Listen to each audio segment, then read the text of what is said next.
Imagine being a man from the lower socioeconomic classes in Germany during the Americans' war for independence. All around you the princes are desperate to get cannon fodder for their armies and have their eyes on you. What would go through your head? Would you be eager, terribly afraid, or indifferent about your possible recruitment? Today the Hessians themselves will talk and give us the answer to this question. They will tell us about the stories, thoughts and actions. Naturally, people take differently to life-changing events. In the case of Johannes Reuber, we can see this clearly. His diary begins as: I was confirmed in 1773, and on the 15th of September 1775 I was compelled to be sworn in at the Land Grenadier Regiment with the Major Matthäus Company, and then I went home again. There was a lot of noise about the war in America, and this went on until 1776. On January the 1st, 1776, I received an order to come to Immenhausen, where Major Matthäus Company was stationed. And suddenly, nothing evil suspecting, Johannes Reuber found himself going to war. The word compelled tells us that young Johannes was not enthusiastically celebrating his introduction to the army.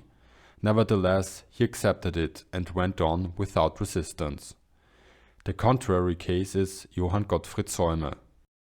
I spent the third evening in Bach, and there the Landgraf of Kassel, back then the great trafficker of men of the time, undertook through his recruiters, despite my protest, to determine my future night quarters and sent me to Ziegenhain, Kassel, and thence into the world. If you think this is written in a complicated way, you should read it in German. For a poet, Seume is really bad in constructing sentences. Anyway, he makes his experiences sound like nothing special, but since he is clearly pointing out his protest and digs at the Landgraf, we can see that he did not exactly appreciate his fortune. As his new comrades in the castle of Ziegenhain, Seume lists a son of the Muses, a broke tradesman, a fringe maker, a post office clerk, a monk, a Prussian sergeant of hussars, and a Hessian major from the military prison. They came from all over the Holy Roman Empire. It is not clear if they were paid to serve in the army or were stolen, just like Seume himself, but the further actions speak volumes. Since most of them had gone like me or still worse, a great plot arose for the deliverance of us all.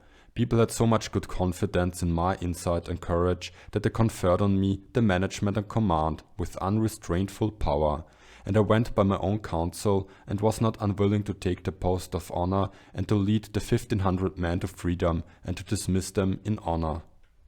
In the end, the incredibly narcissistic Seume decided against taking command, since an old Prussian sergeant major warned him that the rebellion would fail and that he had experienced it often enough by himself.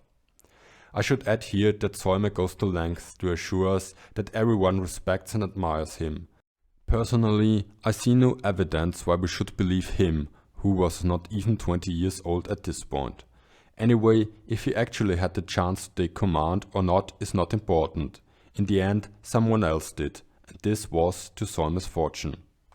They wanted to rise at midnight at a sign, take the guards' muskets in an assault, stab who resisted, storm the arsenal, spike the cannons, bolt the governor's mansion, and march out the gate.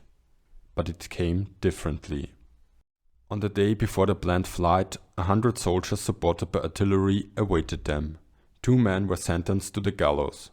Around 30 had to run the gauntlet between 36 and 12 times, and had to serve a lifelong prison sentence in the dungeons of the Landgraf, although some of them were released again, since the Landgraf wanted to sell them to the British.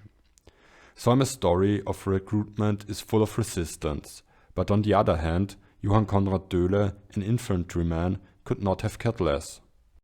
At 7 o'clock in the morning, our illustrious Bayreuth infantry regiment of Colonel von Voigt, 600 men strong, marched out of the barracks.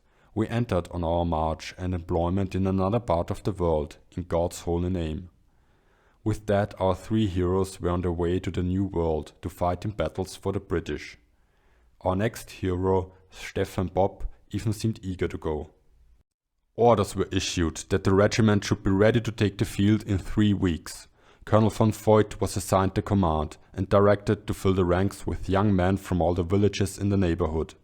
This excited the laments of fathers, mothers and families and friends.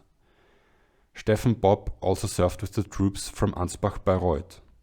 Some of the soldiers were glad, and I was of the number, for I had long wanted to see something of the world. Others were filled with grief and sorrow at leaving home, and there was on their side sighing, while I and those of my way of thinking were enjoying the prospect of leaving our mother country for the new world. Just gathered, the new recruits had to be brought over to America as quickly as possible.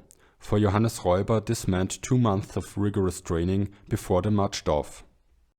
All of us were bewildered as we realized this was it. We were serious and depressed, but there was nothing else to do but to remain patient.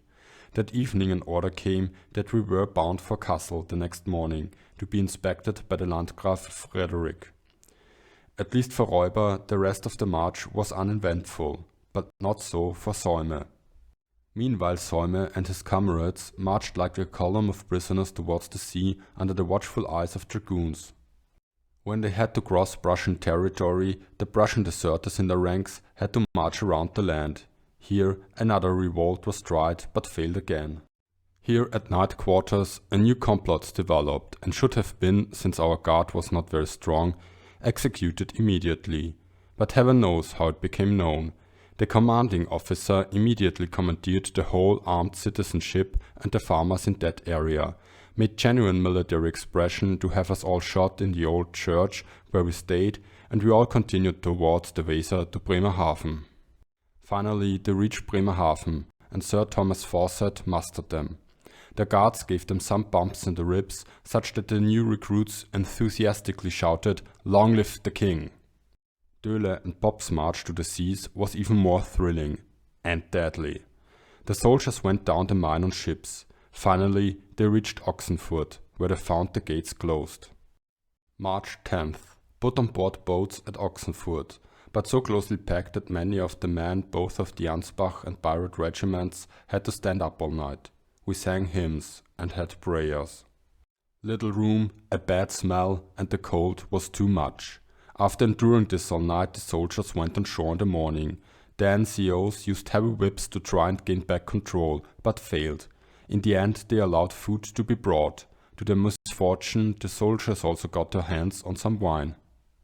Each man made it known that he would not again go aboard ship. Then toward noon, the troops gathered along the embankment and, in their rage and drunkenness, took to their heels. The officers had to do something to regain control and deployed the Jägers. They fired shots into the air. This so angered their comrades that they made a sharp attack on the Jägers and drove them off with the bayonet. Many men deserted from both regiments, but 6 of them were recaptured and sent along to America. In the end, 30 men were wounded or dead. More than 40 men of both regiments used the occasion and deserted.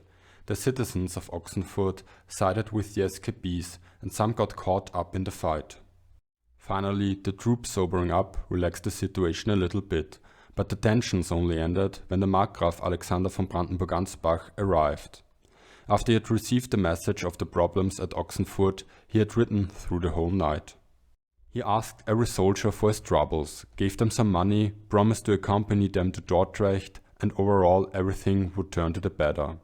When he asked who of them would want to leave and thereby forfeit his possessions as well as the grace of his ruler, surprisingly, or rather unsurprisingly, no one stepped forward. The troops from Ansbach-Bayreuther continued their way, but enmity remained between the musketeers and the Jägers for some years. For Reuber's troop, the travel on sea was eventless from our perspective, except for seeing dolphins, enduring storms and feeling miserably due to the swell. Seume gives a little more detail. In the English transport we were pressed, piled up and pickled like herrings. To save space we had not hammocks but hutches in the deblature of the level, which was low enough anyway, and now there were 2 layers on top of each other. In the deck a grown man could not stand up, and in the beds not sit. The beds were for 6 men, think of the menage. If 4 lay in there they were full, and the last 2 had to be forced in. This was not cold in warm weather. It was impossible for a single person to turn around, and also impossible to lie on the back. The straightest direction with the sharpest edges was necessary. When we finished sweating and roasting on one side, the wingman called, "Turn around," and we restacked. The heat turned into cold when the ships sailed past Orkney and near to Greenland, since the south was covered by French and Spanish ships. It took them 22 instead of 4 weeks to cross the Atlantic. According to Seume, only 27 of 500 men died of illnesses, but think about it, that is 5%. The other diaries described the affairs on board the ships much more hygienic and orderly. Döhla was also very interested in all the fabulous curses the English sailors knew. It seems like Döhla and Popp passed the Azores, that means they sailed much further south than Seume, but of course in 1777 the French had not joined in yet. This video is all about finding out about how the Hessians felt about the recruitment. With the arrival in America, this question is answered, but we should also look at what happened when they returned. Let's start with Reuber. Today our regiment was demobilized, and everyone who had his gear given up and had an A was dismissed and could go home. The B class, and I was one of them, had to remain. 15 men per company should form a new regiment, and we went home to await an order. And the L's, after giving up their gear, could go home and await their future assignments, as soon as the rest of the regiments returned from America. And that was in spring 1784, and as soon as all were back in the old garrison, there was, with the help of the Almighty, this American venture brought to an end. And what will come next? Who knows? Reuber seems as passive on his return as he was at his recruitment. For Seume, the contrary is true. On his homecoming, he was as active as always. Here the fear frightened us that we would be sold at Minden to Prussia. It was spoken loudly and well known. Unscrupulous soul barter of the old landgrave made the affair not improbable. Seume and some comrades were such enthusiastic soldiers that they decided to desert. A few nights we lay in wait, without resulting in any opportunity, for the riflemen had their loaded barrels turned everywhere. Out of vexation and fatigue I fell asleep on my haversack, and when I woke in the morning both of my comrades were gone, and probably could not have wakened me without danger. Seume failed his first chance for desertion, but another came. However, in Bremen I attempted it alone with my own hand, and I succeeded on a bright, clear lay of tolerable danger. The next occasion was a dispute with the sergeant major over the delivery of bread, in which the commanding officer mixed somewhat dictatorial, using his fists. The thought of Prussia seized my brain firmly, and I set out shortly for good, and from there along the shore away over the bridge into the old town. This marks the end of Seume's story. Döhla's and Popp's diaries end before their return to Germany. Döhla seems to have become a teacher. And this is a good place to stop and look at what we learned today. Johann Conrad Döhle and Stephen Popp both served in the forces of Ansbacher-Bayreuther, and both did not seem to mind it in any way. They make the impression of professionals who approach the military career like a big adventure. Through them we get some tales of resistance. They experienced the fully fledged revolt, with shots being fired, people killed and recruits deserting. Johann Gottfried Seume was forcefully added to the troops of the same landgrave. As a poet he paints the most detailed and colorful story, although, I might add, the least trustworthy. Actually, it could be that his story is full of stuffing. Krebs claims that Seume overstates his resistance to recruitment, since he was disappointed when the war ended and he lost every chance to become an officer. That does not necessarily make Seume inconsistent. Seume saw both revolts in a positive light, and when he came back to Europe he immediately deserted. Maybe he liked it in Halifax, but his actions show that he was not in the army out of his own free will. Johannes Reuber was conscripted into the forces of Hessen-Kassel. Reuber gives the impression that he did not mind his destiny at all, and he just accepted everything that happened to him. And now it is your turn. Johannes Reuber is a riddle to me. Why did he not care at all? Did he have the intention to state his experiences as neutral as possible? Was he just not the type to put his emotions into a diary? Maybe you have an answer. Tell me in the comments. So long, we'll meet again soon. Until then you can make the subscribe button feel how much you share Seume's enragement over the soldiers' trade. Stay critical, stay curious, Stay free.